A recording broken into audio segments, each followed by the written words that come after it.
¿Por qué soy así? Porque según el hombre interior me deleito en la ley de Dios, pero veo otra ley en mis miembros que se rebela contra la ley de mi mente y que me lleva cautivo a la ley del pecado que está en mis miembros. Romanos 7, 22, 23. Como muchos de ustedes recordarán, la noche del pasado jueves les prediqué sobre la perseverancia final de los santos. Me ha sorprendido grandemente y también me ha complacido enterarme durante la semana de que muchas personas encontraron ánimo y consuelo en la simple explicación de esa doctrina que entonces les expuse. De hecho, las noches de los 2 últimos jueves hemos estado tratando alternativamente un precepto y una promesa que iban relacionadas con el mismo asunto, aunque cada uno lo presentaba bajo una luz diferente. El precepto nos amonestaba a la perseverancia si nos aferramos con firmeza. La promesa nos aseguraba la preservación gracias a que somos retenidos con firmeza.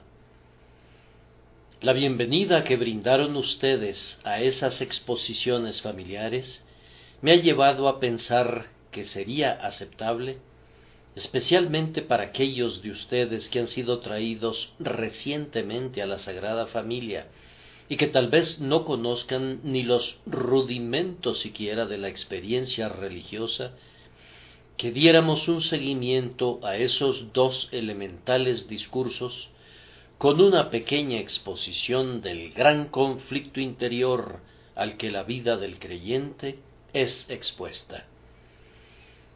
El pasaje que vamos a considerar relata una parte de la experiencia del apóstol Pablo. Todos nosotros concedemos que era un santo sobremanera eminente. Ciertamente lo colocamos a la vanguardia. Por esta razón, su experiencia cobra una mayor relevancia para nosotros. Si los más grandes santos tienen sus luchas interiores, con cuánta mayor razón debemos esperar tenerlas los que no hemos alcanzado el mismo grado de gracia que el apóstol alcanzó. Aunque Pablo no iba ni un ápice a la saga del primero de los apóstoles, con todo se veía obligado a decir: así que, queriendo yo hacer el bien, hallo esta ley, que el mal está en mí. Entonces, ustedes y yo, que sólo podemos ocupar la posición de bebés en la gracia o de ordinarios discípulos de Jesucristo, no debemos asombrarnos si tenemos que aguantar embates que nos sorprenden y entablar luchas que nos turban, y a menudo tendamos a exclamar por la presión de la emoción: miserable de mí, ¿quién me librará de este cuerpo de muerte? Por tanto, voy a pedirles, para su consuelo personal, que noten ante todo que el poder rector en la mente del cristiano es un fuerte afecto y por tanto un intenso placer en lo que es puro y santo, porque según el hombre interior me deleito en la ley de Dios. En segundo lugar, que hay inclinaciones y pasiones en el interior del ser humano que entran en conflicto directo con este santo principio, veo otra ley en mis miembros que se rebela contra la ley de mi mente. Y, en tercer lugar, que la disciplina exigida por esta constante hostilidad, a despecho de todo el desasosiego y la irritación que provoca, no está desprovista de una evidencia veraz y satisfactoria de nuestra guerra espiritual. Gracias doy a Dios por Jesucristo Señor nuestro. Puede decirse de todo verdadero cristiano que el poder rector en él se deleita en la ley de Dios. La nueva naturaleza que Dios ha creado en cada creyente no puede pecar porque es nacida de Dios. Esta es una obra del Espíritu Santo y como tal es sin engaño, sin mancha e incorruptible. Somos hechos partícipes de la naturaleza divina. La divina naturaleza, en su parte comunicable, nos es dada cuando Dios nos hace renacer para una esperanza viva por la resurrección de Jesucristo de los muertos. No somos engendrados de sangre, ni de voluntad de carne, ni de voluntad de varón, sino de Dios. Recibimos de Dios una nueva naturaleza al momento de nuestra regeneración. Esta nueva naturaleza, aunque es la menor, compele a la naturaleza mayor en nuestro interior a someterse a ella. Tiene una lucha, pero obtiene la victoria. Este significativo augurio, el mayor servirá al menor, es abundantemente cumplido en el pequeño reino en el interior de nuestras almas. Sufre una prueba de prolongadas luchas antes de la plena subyugación, tiene que enfrentar muchas asediantes rebeliones, pero a la larga, lo que es nacido del Espíritu vencerá a lo que es nacido de la carne, y la divina naturaleza que está en nuestro interior derrotará a la naturaleza sensual. El cristiano se deleita en la ley de Dios gracias a esa nueva naturaleza que ha sido implantada en él. No alberga ningún deseo de cambiar esa ley de ninguna manera. Cuando leemos los 10 mandamientos, nuestra conciencia aprueba las ordenanzas de Dios, a la vez que reprueba nuestras propias deficiencias culpables. Sí, sentimos que únicamente Dios pudo haber preparado un código tan completo y perfecto. No desearíamos que se alterara ni una sola jota, o palabra, o sílaba de esa ley, aunque nos condene. Aunque sabemos que si no fuera por la sangre preciosa de Cristo, la ley nos habría arrojado muy justamente en el infierno, con todo, con un santo instinto, con un gusto puro y un recto juicio, estamos de acuerdo que la ley es buena. Expresa la mente de Dios respecto a la diferencia entre lo debido y lo indebido, entre el bien y el mal, la verdad y la falsedad, la armonía y la discordia, y nuestra mente concuerda con la mente de Dios. No la percibimos como una verdad establecida por la investigación, sino como una verdad enteramente radiante que resplandece en su propia majestad. De buen grado tomaríamos nuestro lugar en el monte Ebal o en el monte Gerizim para dar nuestro trémulo amén a las maldiciones pronunciadas contra la desobediencia, o para loar con solemne dicha las bendiciones garantizadas para quienes observan y cumplen sus mandamientos. Amados, el cristiano tampoco querría que la espiritualidad de la ley se viera comprometida en algún grado. No solamente se complace con la ley cuando la lee, aunque, como ya lo he dicho, lo condene, sino que se complace con el propio espíritu de la ley. ¿Qué importa que la ley condene en él una mirada incasta, así como una acción incasta? Él condena esa mirada incasta en sí mismo. ¿Qué importa que la ley llegue a su corazón y le diga: tú no debes sustraer los bienes de tu prójimo y ni siquiera debes desearlos? Siente en su alma que es pecado y que es algo amargo en él codiciar siquiera aquello que no defrauda. Nunca piensa que Dios sea demasiado riguroso.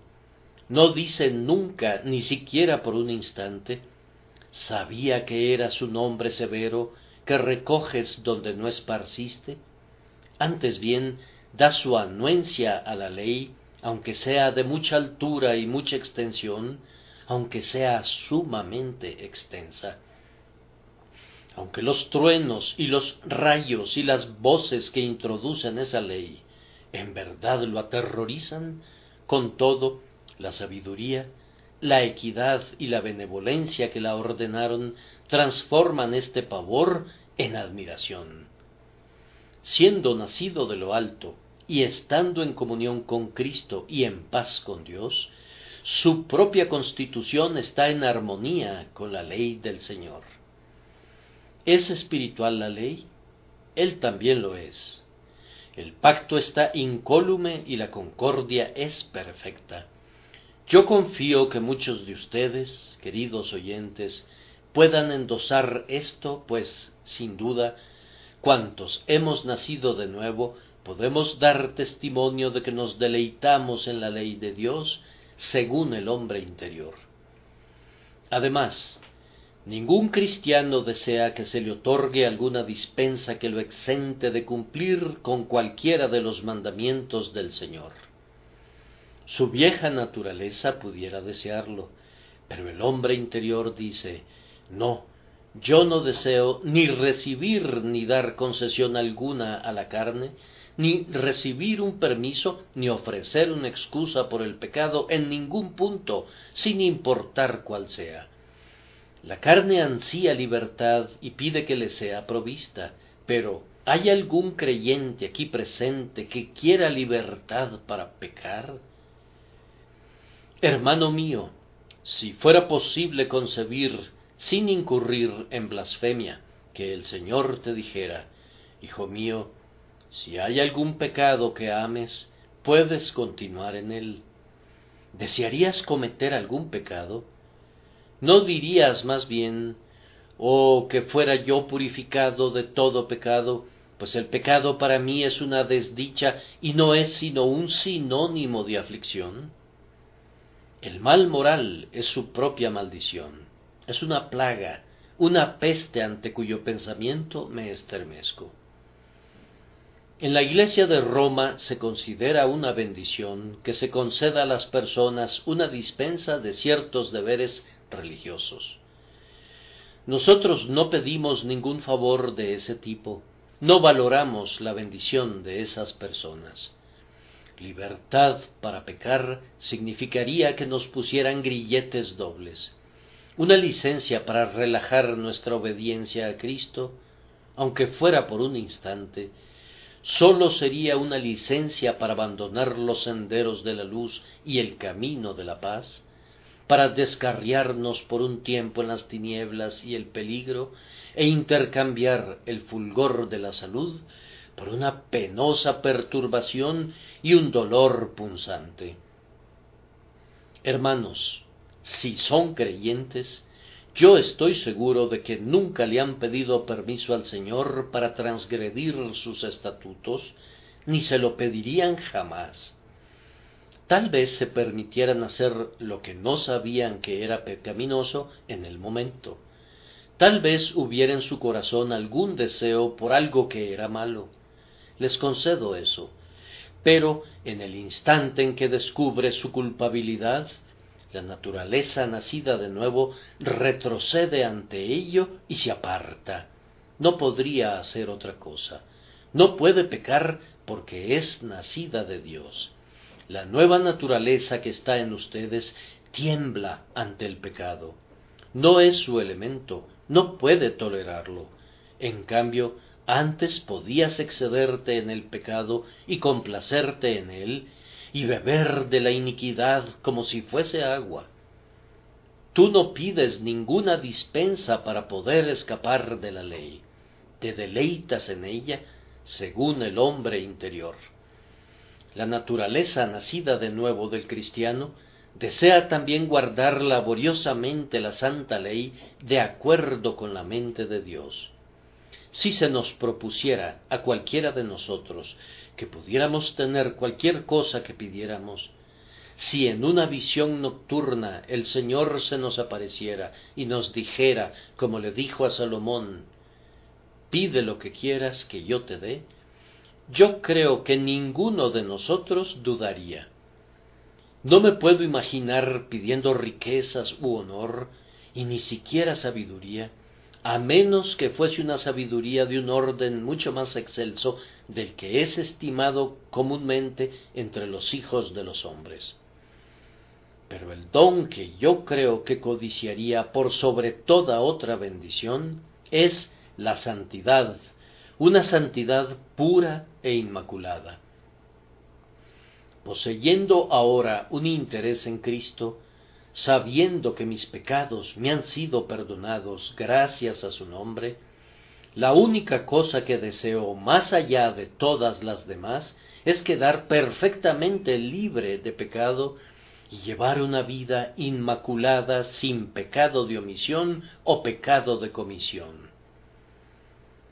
Ahora, cada cristiano que tiene ese deseo en el interior de su alma no estará satisfecho nunca mientras no cumpla ese deseo, y esto demuestra que nos deleitamos en la ley de Dios según el hombre interior.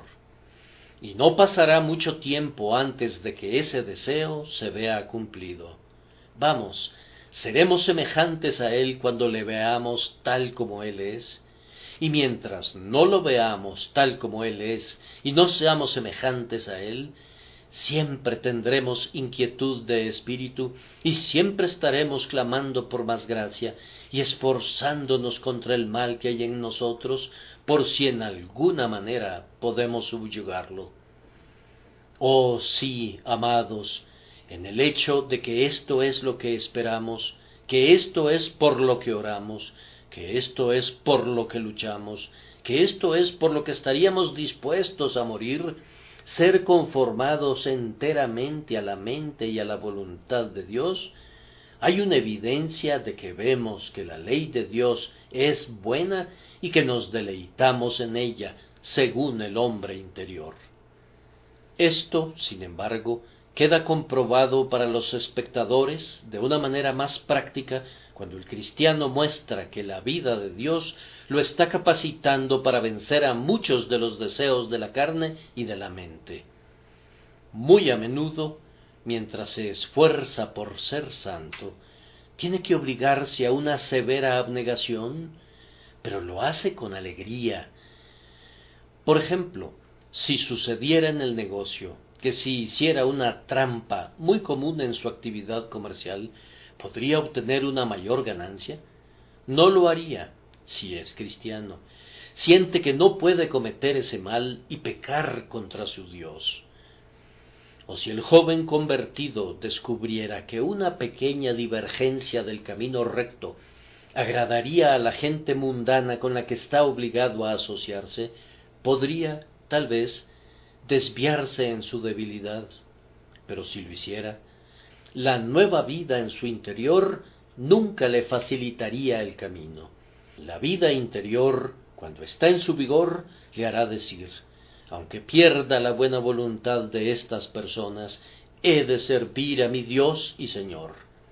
Debo renunciar a mi situación si se llegase a eso antes que hacer lo malo. He de exponerme al peligro de perder incluso mi pan diario antes que ser encontrado quebrantando deliberadamente un mandamiento de Cristo. No puedo hacerlo. Ahora, yo conozco a muchos de los hijos de Dios que han sufrido con frecuencia muy severamente y que han experimentado muchísimas tribulaciones y problemas porque no vacilaron en seguir a su Señor. Esta es una de las evidencias de que se deleitan en la ley de Dios según el hombre interior. Cuando un hombre está dispuesto a soportar el reproche y la burla, a ser ridiculizado y escarnecido como un loco por causa de la justicia, cuando está dispuesto a que los hombres se mofen de él como un hipócrita y lo tilden de fariseo, cuando encara el desaire de aquellos cuya compañía de otro modo habría disfrutado, y todo porque tiene que seguir la mente y la dirección del Espíritu de Dios, y la sigue, yo afirmo que el hombre da muestras entonces de que se deleita en la ley de Dios. Doy gracias a Dios porque en esta iglesia hay personas que han proporcionado esa evidencia, y oro pidiendo que ustedes y yo todos los que hemos recibido la naturaleza divina, podamos dar una evidencia constante usando el buen arte ante cualquier peligro y tomando la cruz sin importar los riesgos, para que nuestra alma, aun si no puede ser perfecta en la acción, de todos modos sea perfecta en el propósito y esté resuelta, con la ayuda de Dios, a abrigar un amor y un deseo de cumplir en todo la voluntad de Jehová. ¿Hay alguien aquí que esté obligado a decir: bien, yo no doy mi anuencia a la ley de Dios, ni me deleito en ella? Cuando oigo decir: no codiciarás, no cometerás adulterio, acuérdate del día de reposo para santificarlo, yo desearía que no fuese malo hacer esas cosas que son prohibidas. Es una lástima que nuestro placer y nuestro provecho, que nuestro deber y nuestro deleite discrepen tanto. Yo preferiría que hubiese menos ley y más licencia. Especialmente son duros y desagradables esos mandamientos que tienen que ver con nuestros pensamientos y que coartan la libertad de nuestra voluntad. No me gusta que me limiten. Yo preferiría vivir como me dé la gana. Bien, mi querido amigo, no te voy a decir nada más severo que esto. Tú no tienes parte ni suerte en este asunto en absoluto. Si las tuvieras, si tu corazón hubiese sido renovado, hablarías de una manera muy diferente. Siempre que oigas a personas que encomian una baja norma de religión, una baja norma de moralidad, siempre que los encuentres vindicando puntos de vista laxos respecto a lo correcto y a lo incorrecto, puedes estar seguro de que el espíritu que está en ellos no es el espíritu del Dios Santo, sino que es el espíritu de su naturaleza pecaminosa. Sí, el espíritu de Satanás pudo haber entrado para hacer que el espíritu humano fuera peor aún de lo que era antes. Pero, ¿se deleita tu corazón en la ley de Dios? ¿Hay un encanto para tu alma en lo que es recto? ¿Hay una belleza para el ojo de tu espíritu en lo que es virtuoso? ¿Admiras especialmente el carácter de Jesús porque en su vida la ley pareciera trazada con caracteres vivientes? Si es así, entonces, queridos amigos, confío que ustedes dan una evidencia de que han sido hechos partícipes de la naturaleza divina, que son regenerados, y aunque el mal esté todavía en ustedes, no obstante eso, la vida de Dios está en ustedes, la cual resistirá el mal y los subyugará hasta que sean llevados a su diestra con seguridad. Ahora, en segundo lugar, llegamos a la parte del conflicto. Allí donde este deleite en la ley de Dios está presente, también está presente otra ley en los miembros. Eso es lo que dice Pablo, y me parece que habla del tema en tres diferentes etapas. Primero podía ver esa situación, y luego tenía que enfrentarla, y a la larga, en cierta medida, era avasallado por ella, pues dice que me lleva cautivo. Hay en cada uno de nosotros una ley de pecado. Es siempre visible, aun cuando no sea una operación activa, si nuestros ojos están iluminados. Siempre que oigo que alguien dice que no tiene propensión al pecado, infiero de inmediato que no vive en casa. Yo pensaría que vive a una gran distancia de casa, o por otro lado, que nunca hubiera estado en ninguna otra parte que no sea la sala de su casa donde mantiene su profesión. No pudo haber ido a través de todos los aposentos, escudriñándolos exhaustivamente, pues habría encontrado en algún lugar la existencia de un malvado corazón de incredulidad que se aparta del Dios viviente. Esto es válido en cuanto al creyente. Él tiene que clamar contra otra naturaleza diciendo: ayuda mi incredulidad. Esa naturaleza está siempre presente en el hombre. Algunas veces está inactiva. Yo no sé si el diablo duerma alguna vez, pero nuestra naturaleza pecaminosa sí parece hacerlo por un tiempo. No quiere decir, en verdad, que sea menos pecaminosa cuando está dormida que cuando está despierta. Es lo más mala posible. La pólvora no está explotando siempre, pero siempre es explosiva. Basta que se le aproxime una chispa y de inmediato explota, como si hubiera estado en espera y lista para hacer valer sus poderes explosivos.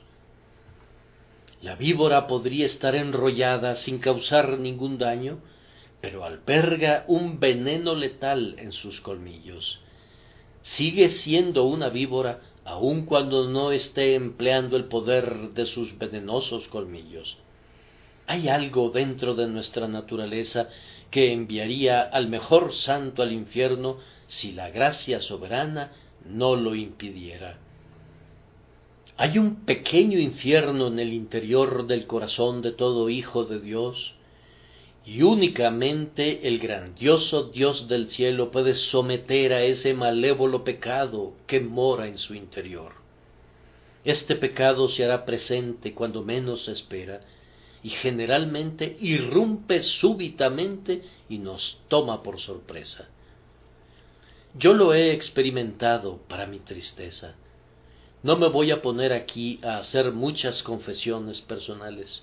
Sin embargo, conocí una vez a un varón que, habiendo asistido a una reunión de oración, sintió que su corazón se elevaba mucho en los caminos de Dios hasta llegar muy cerca de su Padre Celestial. Ese varón sostuvo una dulce comunicación con Cristo y disfrutó mucho de la comunión con el Espíritu, pero no imaginaba que en el momento en que la reunión de oración concluyera, alguien en la congregación lo insultaría y lo afrentaría amargamente. Debido a que fue tomado desprevenido, se encendió en ira y habló precipitadamente con su lengua. Habría sido mejor que se callara.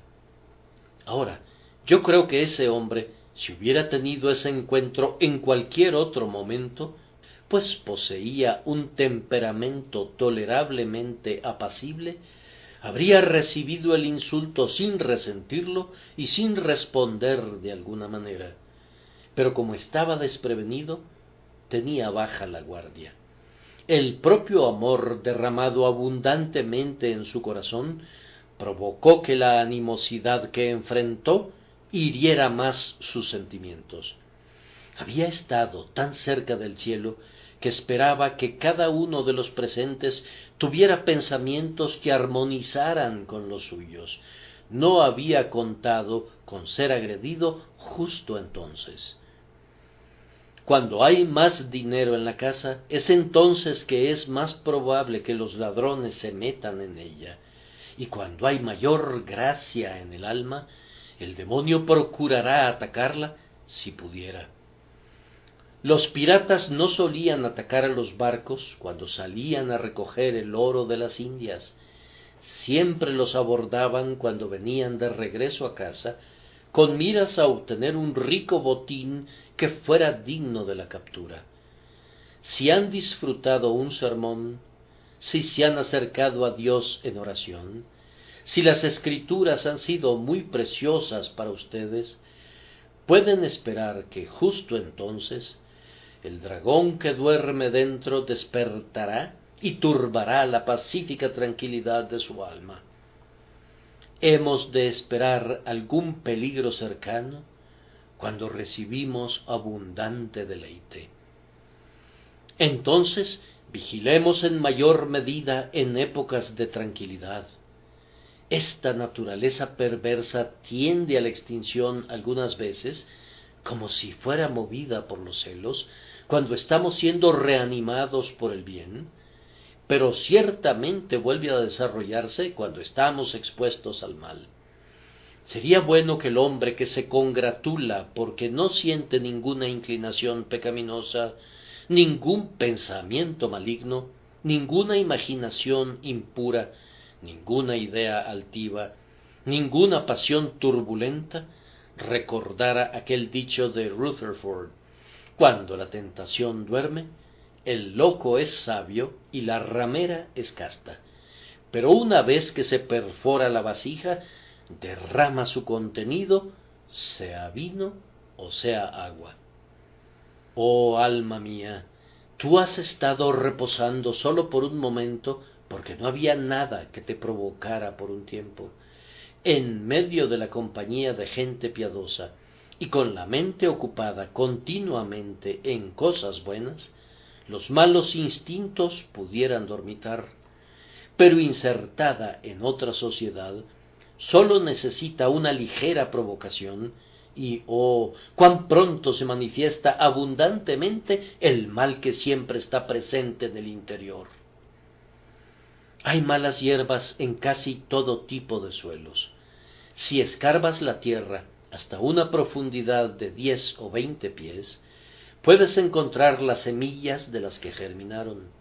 Ahora bien, esas semillas no pueden germinar mientras no sean colocadas en un lugar conveniente. Entonces, dejen que el sol brille y caigan las lluvias, y las hierbas malas comenzarán a mostrarse.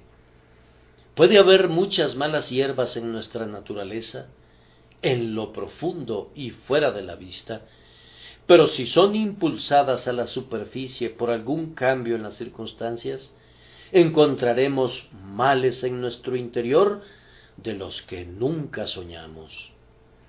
Oh, que nadie se jacte, que nadie diga: yo nunca caería en ese pecado específico.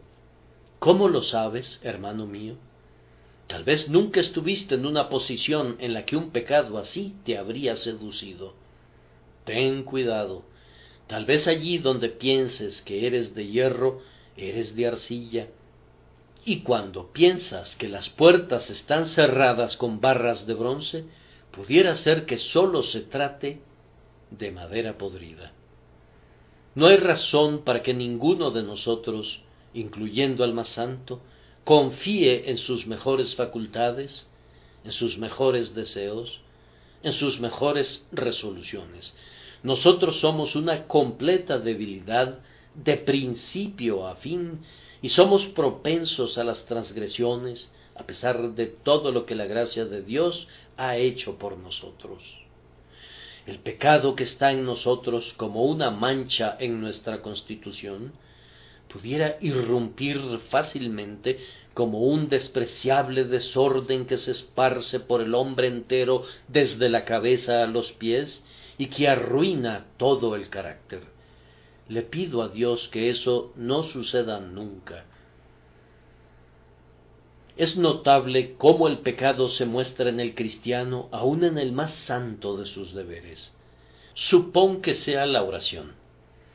Cuando sientes que deberías orar y quisieras acercarte más a Dios, ¿no encuentras algunas veces una indisposición como si tus rodillas estuvieran rígidas y el corazón estuviera endurecido? Cuando tu alma está siendo transportada en la oración con pensamientos de las cosas divinas, un mal pensamiento atraviesa tu alma como si fuese un ave de carroña que atraviesa en su vuelo sobre el campo, y no puedes deshacerte de él. O tal vez completas tu devoción con mucho deleite en Dios, pero no has salido de tu pequeño aposento antes de que un placer extraño se deslice en tu mente, una presunción porque has orado tan bien que estás creciendo en la gracia, que estás alcanzando la plenitud de la estatura de un varón en Cristo. Es así que sales de la cámara de adoración reverente, meditando en tu propia importancia, meditando en tu idoneidad para ocupar un lugar por encima de las filas ordinarias de los soldados de Cristo, o que muy bien pudieras ocupar un rango de teniente en la Iglesia de Dios. Tal vez en otra ocasión no sentiste ninguna libertad en la oración, y luego, con un irritable temperamento malhumorado, murmuras internamente, si es que en realidad no lo expresas, que muy bien podrías renunciar a decir tales oraciones como esas, pues no sirven de nada. Entonces no importa lo que hagas o lo que dejes de hacer. El mal que está todavía en tu interior se levantará y te estorbará en algún momento u otro para hacerte saber de su existencia. Puedes atrancar la puerta y puedes imaginar que ningún ladrón entrará y comienzas a quitarte la ropa para retirarte a descansar, pero el ladrón ya se encuentra debajo de tu cama. Muchas personas han pensado: he atrancado la puerta para impedir la entrada de esas tentaciones, y he aquí, han estado ocultas en su alma como los ídolos que Raquel tomó y que escondió bajo la albarda de un camello. En algún lugar u otro estaban escondidas donde no las había descubierto. Denlo por sentado, queridos amigos, y no lo duden. El apóstol Pablo lo vio, y ustedes podrían verlo también si se decidieran a mirar. Pablo dijo: veo otra ley en mis miembros. Y esta ley en sus miembros, sigue diciéndonos, se rebela contra la ley de mi mente. Se esforzaba por alcanzar el dominio, pero la nueva naturaleza, por otro lado, resistía y no le permitía que lograra el dominio. Las viejas lascivias luchan, pero la nueva vida lucha también, pues toda guerra tiene que tener dos bandos. Tal es la guerra que tiene lugar en el interior del alma renovada. Hemos sabido que esta guerra toma diferentes formas. Hay momentos que ha sido en este sentido. Un deseo indebido ha entrado en el cristiano y él lo ha despreciado. Lo ha despreciado por completo, pero ese deseo lo ha seguido repetidamente. Ha clamado a Dios contra ese deseo, ha llorado por su causa, no lo ha consentido, teme que lo hubiera encontrado dulce y agradable para él por el momento, pero cuando ha tenido tiempo para la reflexión, tiembla ante el simple pensamiento de ceder ante la tentación. Y sin embargo, por la inquietud de su propia carne y por las represalias de Satanás, ese odioso deseo se presentará y volverá una y otra vez. Lo oirá aullando en pos de él como un sabueso que sigue a su presa, y algunas veces dará un salto y lo tomará por el cuello y lo derribará. Eso será todo lo que ese pobre hombre pueda hacer para mantener dominada a esa feroz tentación que ha surgido en su espíritu. Yo puedo dar testimonio de que tales guerras son unas ordalías muy terribles, pues algunas veces duran días y semanas y meses sin interrupción. Yo he conocido a cristianos juiciosos que han sido acosados con dudas que han surgido respecto a la inspiración de la Escritura, a la deidad de nuestro Señor Jesucristo, a la seguridad del pacto de gracia, o a alguna otra doctrina fundamental de nuestra santísima fe, o incluso pudiera ser que la tentación ha sido para proferir blasfemias que el creyente ha aborrecido desde lo más profundo de su alma. Con todo, entre más amargamente las haya detestado, más implacablemente lo han perseguido. Él quería echarlas fuera, pero regresaban con redoblada fuerza. ¿Es cierto? ¿Acaso es así? ¿Pudiera suceder que un horrible sentimiento esté envuelto en un pulido epigrama? Y luego perseguirá su memoria, y él se esforzará en vano para desalojarlo. De buen grado arrojaría el pensamiento y las palabras que visten al pensamiento al pozo del abismo. «Fuera de aquí, maldito espectro», exclamará. pero regresa como un fantasma de los propios crímenes de uno. ¿De dónde provienen estos males? ¿Pueden algunas veces ser rastreados hasta llegar a Satanás? Sí, pero más comúnmente la tentación obtiene su fuerza, así como su oportunidad, de los estados de la mente o de los hábitos a los cuales es propensa nuestra propia constitución. En el desempeño de los deberes públicos, cuando ejercitamos esforzadamente cada nervio para servir al Señor, podemos encontrarnos con varones cuyo temperamento actúa sobre nuestro temperamento para remover la bilis y hacernos pensar mal de aquellos a quienes nos sentimos inclinados a hacer el bien. En las apacibles sombras del retiro que los sabios buscan como un alivio de las distracciones de la sociedad, cuán extrañas fantasías y monstruosas locuras entran con frecuencia en el corazón y confunden el cerebro.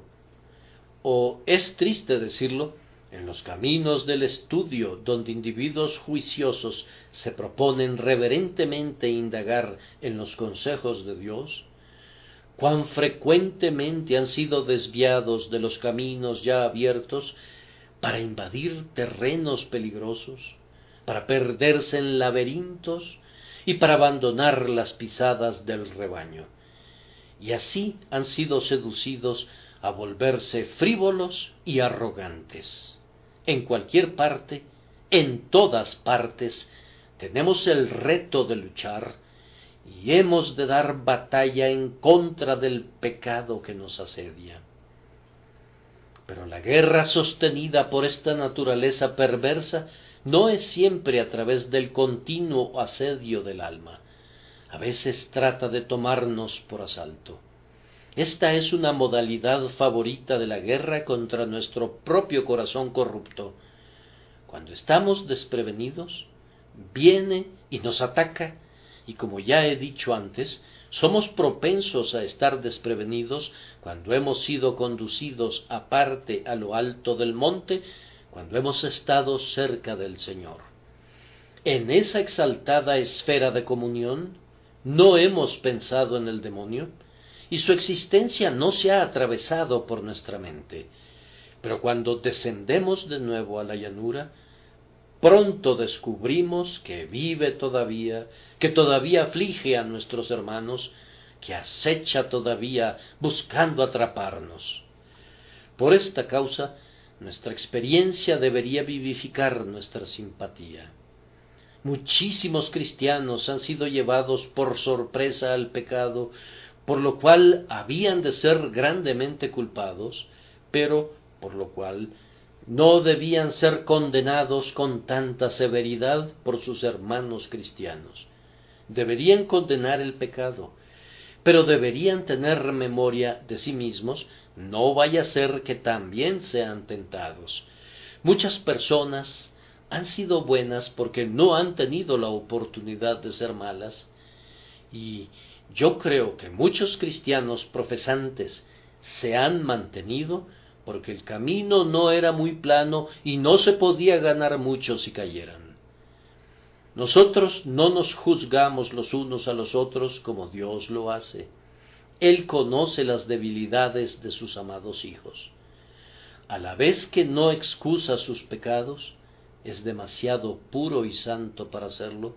Con todo, habiendo borrado sus pecados gracias a la expiación de Cristo Jesús, no los echa fuera ni los expulsa de la comunión, como algunas veces lo hace su gente con sus pobres hermanos, los cuales, después de todo, pudieran ser tan verdaderos hijos de Dios como ellos mismos lo son, y pudieran sentir tanto amor verdadero por su Padre.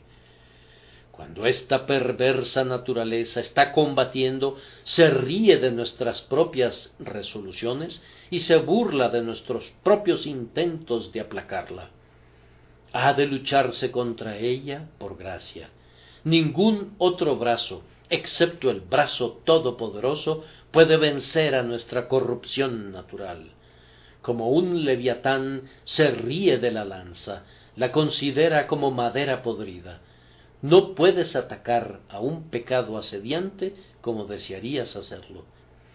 A veces te imaginas, lo voy a herir de muerte, y en el mismo acto de herir a un pecado, estás llamando a otro para que entre en acción. Muchas personas han intentado vencer su propensión al desfallecimiento, pero han llegado a la presunción.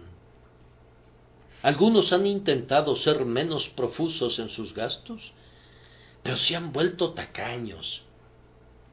Algunos han dicho, no voy a ser más altivo, pero entonces se vuelven mezquinos. Yo he conocido a algunos que eran tan estrictos por la verdad que se volvieron fanáticos y posteriormente se volvieron muy liberales y sostienen la verdad con una mano tan elástica que difícilmente se podría confiar en su constancia. Miren de frente y cumplan con el deber que está frente a ustedes. Créanme que no es fácil defenderse de las sorpresas del pecado. Es algo imposible, a menos que Dios, que fue quien creó la nueva naturaleza, venga en su rescate, la alimente con el pan del cielo, le dé agua de la roca eterna y la conduzca en su camino hacia la buena tierra donde nunca estarán presentes los cananeos y donde nuestra alma se dará un festín con leche y miel. No debo demorarme en este punto, sino que he de proseguir a considerar el siguiente.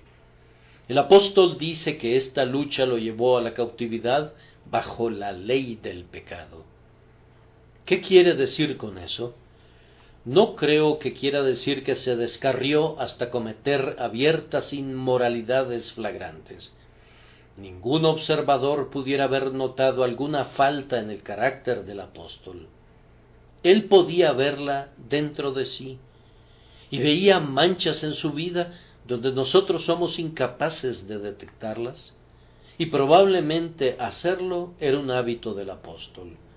Cuando oigo que un buen hombre se lamenta por sus faltas, yo sé lo que el mundo dirá.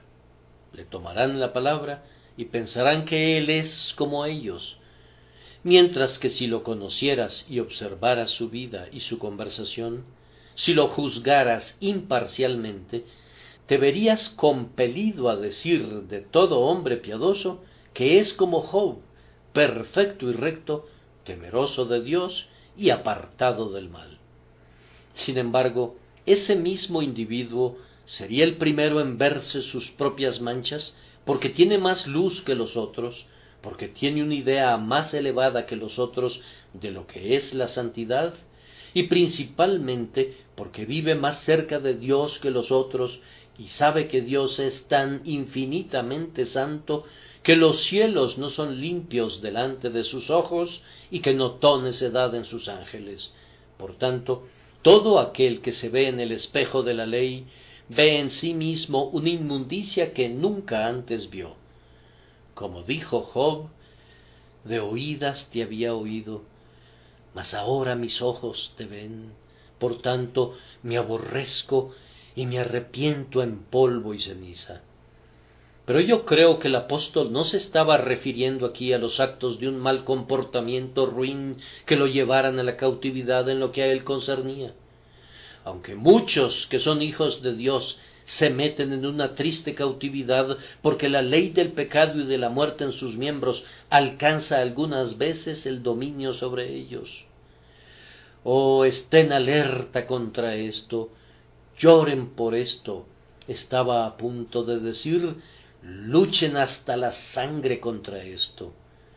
Hermanos, quienes han cometido graves pecados siendo hijos de Dios, si bien son salvos, han sido salvos, aunque así como por fuego, y si ellos pudieran decirles cuántas veces fueron disciplinados, cuán duro fue el castigo, cómo fueron quebrantados sus propios huesos, y cómo el Señor los hizo ver que Él odia el pecado en su propia familia, aún más que en cualquier otra parte, si pudieran oírlos confesar cómo perdieron la luz de su rostro, cómo perdieron los goces, cómo perdieron el dulce sabor de las promesas, Oh, los haría decir: oh Dios, te pido que te dignes salvarme, no sólo al final, sino a lo largo de todo el camino. Sustenta mis pasos en tus caminos, para que mis pies no resbalen.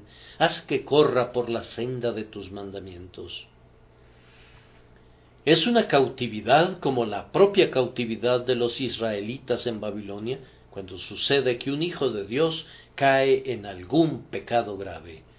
Pero mucho antes de llegar a ese extremo, y yo espero que en tu caso nunca llegues tan lejos, creo que esta ley de pecado nos lleva a la cautividad en otros sentidos. Mientras estás luchando y contendiendo contra el pecado innato, las dudas invadirán tu corazón. ¿Soy un hijo de Dios? De ser así, ¿por qué soy como soy? No puedo orar como quisiera.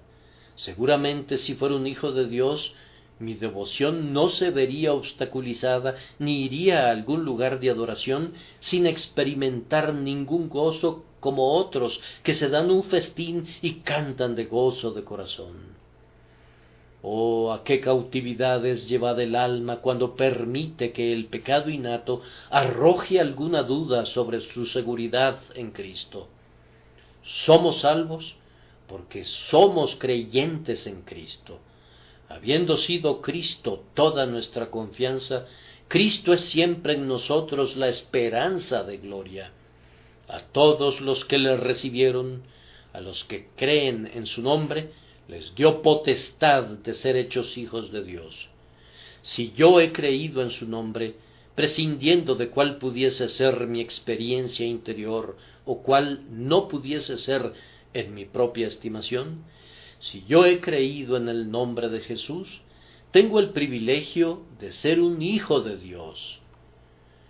Pero algunas veces las dudas nos abrumarán y somos así llevados a la cautividad. He conocido a algunos que casi fueron conducidos a la desesperación. El Hijo de Dios ha escrito entonces cosas amargas contra sí mismo y ha firmado su propia sentencia de muerte. Gracias a Dios no sirve de nada que firmemos nuestra propia sentencia de muerte. Nadie puede firmarla excepto el Rey, y Él no la firmará jamás contra ningún alma que crea en Él, no importando cuán débil pudiera ser su amor. Podemos ser llevados a la cautividad por un sentido de pecado, por una tentación al pecado, o por ceder ante el pecado. Si alguna vez llegamos a eso, nos hará débiles en el servicio y fríos en la oración. Nos pondrá inquietos cuando estamos solos y nos quitará el gozo en la sociedad de los santos. Es más, nos sentiremos inertes. Oh, que Dios nos salve de eso. Oh, que podamos luchar con denuedo, que podamos luchar cada día para mantener sometido al pecado. Que la gracia divina, esa gracia que es atesorada en Cristo Jesús, nos asegure la victoria. Cuando experimentamos una guerra en el interior del alma, nos sirve de consuelo recordar que es una fase interesante de la experiencia cristiana. Los que están muertos en pecado nunca probaron estas cosas. Hubo un tiempo cuando éramos justos con justicia propia y estábamos arruinados, sin ley, y pensábamos que el pecado estaba muerto en nosotros. Estábamos muertos en delitos y pecados, pero nos jactábamos de nuestra propia justicia. Estos conflictos internos muestran que estamos vivos.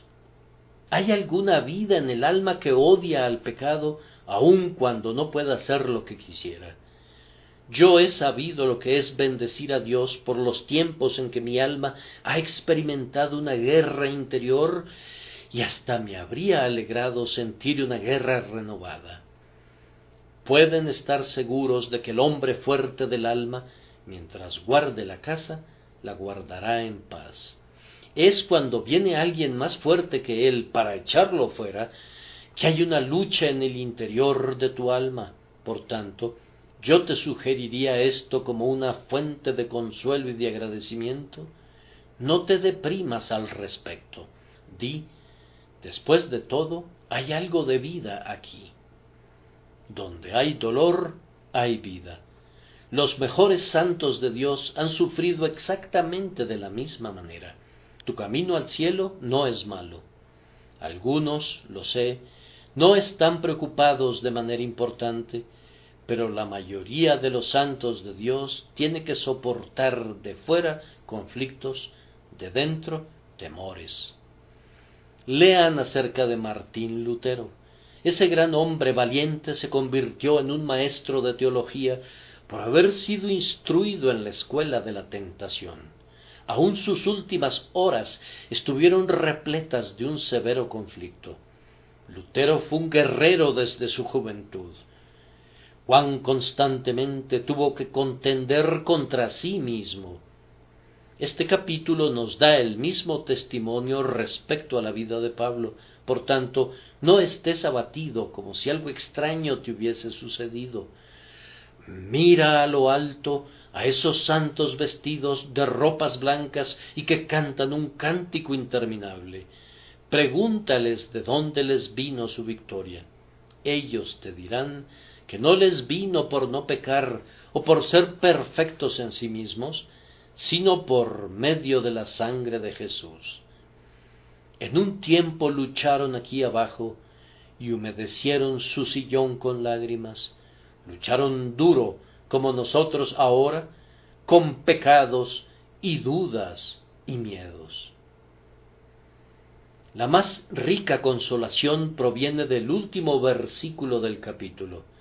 Habiendo preguntado Pablo cómo sería liberado, responde a la pregunta con esto: gracias doy a Dios por Jesucristo Señor nuestro, y llamarás su nombre Jesús, porque Él salvará a su pueblo de sus pecados, no sólo de la culpa de sus pecados, sino del poder de sus pecados.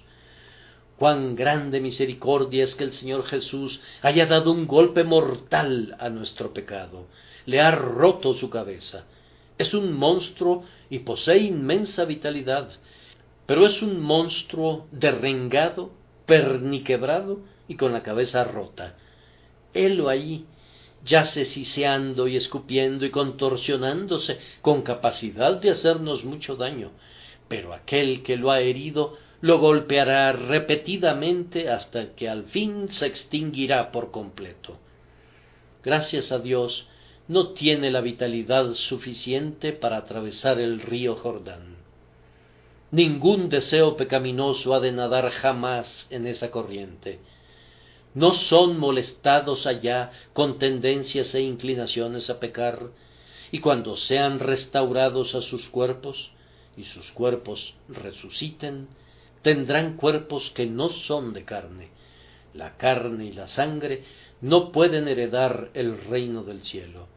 Sus cuerpos tampoco verán corrupción, sino que serán cuerpos idóneos para unas mentes celestiales, y serán eternamente libres de su pecado anterior. Regocijémonos porque Jesucristo puede hacer todo eso. Él puede salvarnos de todo pecado. Aquel que nos compró con su sangre no perderá a un bajo precio lo que le costó tan caro. Él nos librará de todo pecado y nos llevará a su reino y gloria eternos sin falta. Así que nosotros echamos mano de este dulce consuelo. Aunque la lucha sea prolongada y ardua, el resultado no es incierto. Recuerden el texto del jueves pasado por la noche. Eso debe zanjar el punto. Yo les doy vida eterna, y no perecerán jamás, ni nadie las arrebatará de mi mano. Mi Padre que me las dio es mayor que todos, y nadie las puede arrebatar de la mano de mi Padre. Ustedes tendrán que llegar al cielo después de luchar para avanzar cada pulgada del camino, pero llegarán allá. Parte en tablas, parte en cosas de la nave, todos se salvaron saliendo a tierra en el naufragio de Pablo, y lo mismo sucederá con los santos. Cuando las ovejas pasen de nuevo bajo la mano de aquel que las cuenta una por una, ni una sola de ellas faltará. Todas eran tan débiles que el lobo podría haberlas despedazado. Todas ellas eran tan necias que, dejadas a su arbitrio, se habrían descarriado por los montes y por los bosques, y habrían sido destruidas. Pero el eterno pastor convierte esto en un punto de honor. De los que me diste, no perdí ninguno. He aquí, yo y los hijos que Dios me dio. Deberías sentirte muy bien ahora sabiendo que tienes la victoria asegurada. Oh, por los lirios del amor de Cristo y por la diestra potente que una vez cortó a Rahab y partió en dos al dragón, que cada cristiano tenga buen ánimo.